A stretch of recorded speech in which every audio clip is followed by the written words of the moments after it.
reste ici.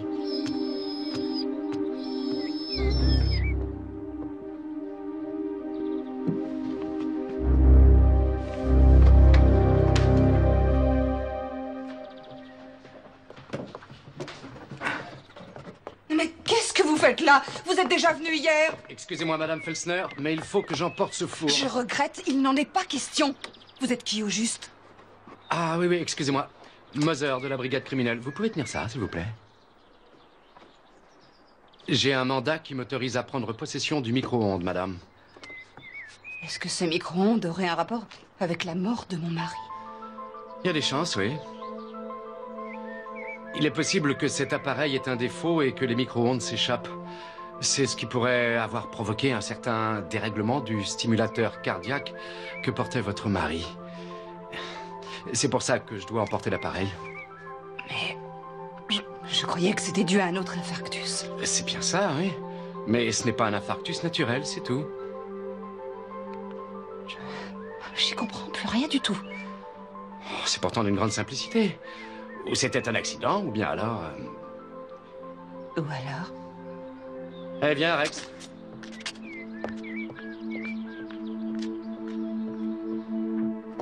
Quand on ouvre la porte, le magnétron qui produit les micro-ondes s'éteint automatiquement pour éviter les accidents.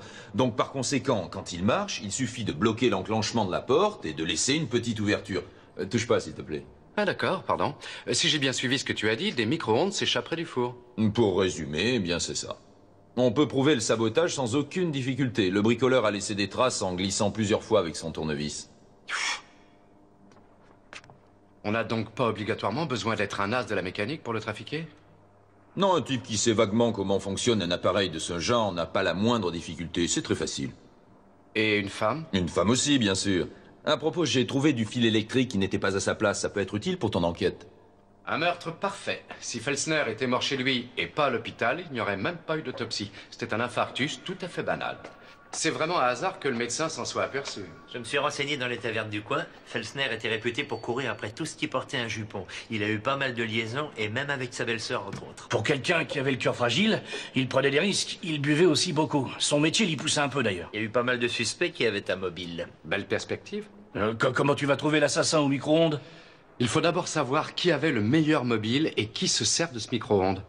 Ensuite, qui répond aux deux conditions. Si j'ai bien tout compris, vous croyez vraiment maintenant que mon mari a été tué? Je ne fais pas que le croire. Nous en avons la preuve. Qui utilise le four à micro-ondes? On s'en sert tous. Et c'est qui, tous? Nous trois, plus l'aide cuisinière, comme le reste du personnel, et la femme de ménage. Est-ce que l'appareil a été réparé? Que ce soit ici ou ailleurs? Non. Il était neuf. Il y a seulement 9 mois qu'on l'a échangé contre l'ancien. Madame Felsner, est-ce que vous savez si votre mari a fait un testament? Et qui devient propriétaire de cette affaire? D'après son testament, je suis la seule héritière. Oh, bien sûr, une partie reste à Hubert. C'était la volonté de nos parents. La taverne devait rester une propriété familiale. Et elle le restera. Je ne me disputerai jamais avec Helga à ce sujet. C'est agréable de voir une famille qui s'entend aussi bien. Vous saviez que votre frère était l'amant de votre femme? Ces histoires ne regardent personne, je regrette. Notre vie privée n'a absolument rien à voir avec cette affaire. Ce n'est pas du tout mon avis. La jalousie est un très bon mobile. Ça faisait déjà plusieurs années. Et ce genre de choses se cache difficilement. Donc l'accident aurait pu arriver depuis longtemps. Madame Felsner, on raconte que vous n'êtes pas sa seule maîtresse. Qu'est-ce qui a pu vous dire une chose pareille? Est-ce que C'est faux. Felsner aurait laissé entendre qu'il se sentait menacé? Non, jamais. Non, bien qu'il ait fait beaucoup de jaloux dans le métier. Et vous, qu'est-ce que vous en pensez? Ça peut paraître curieux, je sais. Mais avec mon frère, on avait plutôt de bons rapports. Il avait beau faire n'importe quoi, eh bien, on ne pouvait pas lui en vouloir. C'était peut-être vrai, mais cette fois, manifestement, il a dû dépasser les bornes. Si vous voulez mon avis, j'arrive pas à croire que quelqu'un ait vraiment voulu le tuer. Vous m'excuserez, mais il faut que j'aille travailler. Votre liaison avec Monsieur Felsner, elle durait depuis longtemps? Oui, assez longtemps. Elle a commencé avant même mon mariage avec Hubert. On peut arrêter cette discussion? Je ne veux plus entendre parler de ça pour le moment. Est-ce qu'on peut arrêter? Bien sûr. Pour aujourd'hui. Bien, Rex, on s'en va.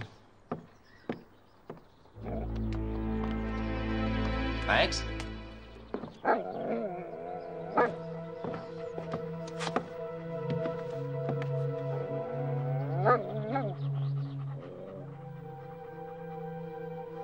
Au fait, vous saviez que votre serveur avait été condamné pour coups et blessures? Oui, mais il s'est rangé. Il travaillait dans une boîte de nuit à l'époque. Il y avait souvent des bagarres. Il y en avait au moins une par semaine, d'après ce qu'il disait. Bien. À plus tard. Vous auriez pu venir nous rejoindre. Je ne fais pas partie de la famille. Ah bon? Et très franchement, moi, cette histoire ne me regarde pas. Qui sait? Enfin, à plus tard. Tu viens, Rex?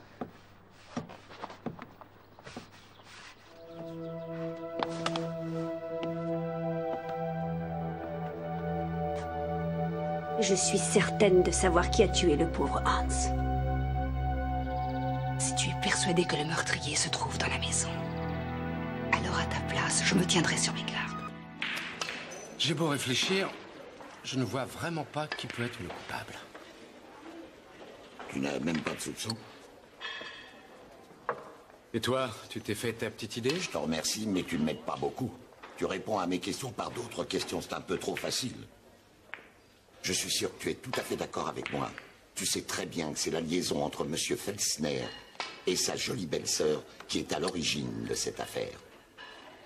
Oui, c'est clair, mais qui a fait le coup? Oh, tu ne m'auras sûrement pas comme ça. Je te rappelle que je t'ai appris tout ce que tu sais aujourd'hui. Alors vas-y, je t'écoute. Très bien. Il est clair que les deux femmes ont un mobile. La femme qui est trompée et la maîtresse. Il lui avait peut-être promis le mariage. Je te remercie, mais j'y avais pensé. Cela dit, faut lui tirer notre chapeau. Le coup du micro-ondes était ingénieux et très original. Autrement dit, le meurtrier semble peut-être parfaitement inoffensif. Mais il raisonne. Ou plutôt, il pense comme un criminel. Comme l'a dit, je ne sais plus trop quel médecin légiste. Si on devait mettre une bougie sur toutes les tombes des gens qui sont morts assassinés, il ne serait pas nécessaire d'éclairer les cimetières. On y verrait comme en plein jour. Je suis sûr qu'il a raison. Hein.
La mort est due au monoxyde de carbone, ça je le sais.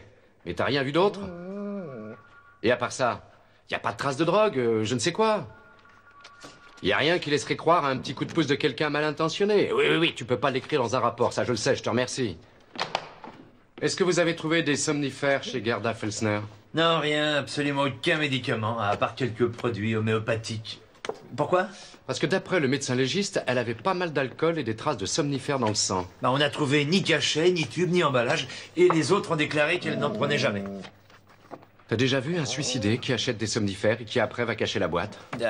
Si le médecin sait pas ce qu'il a avalé, c'est plus difficile de le sauver si on le trouve encore vivant. Oui, mais ce ne sont pas les cachets qui ont provoqué la mort, mais le monoxyde. Enfin, c'est un meurtre, et on a voulu nous faire croire à un suicide. Ouais. Et effectivement, on n'a pas trouvé de lettre d'adieu ou quoi que ce soit de ce genre. Je veux te dire une chose, Rex. J'ai envie d'aller revoir cette famille modèle.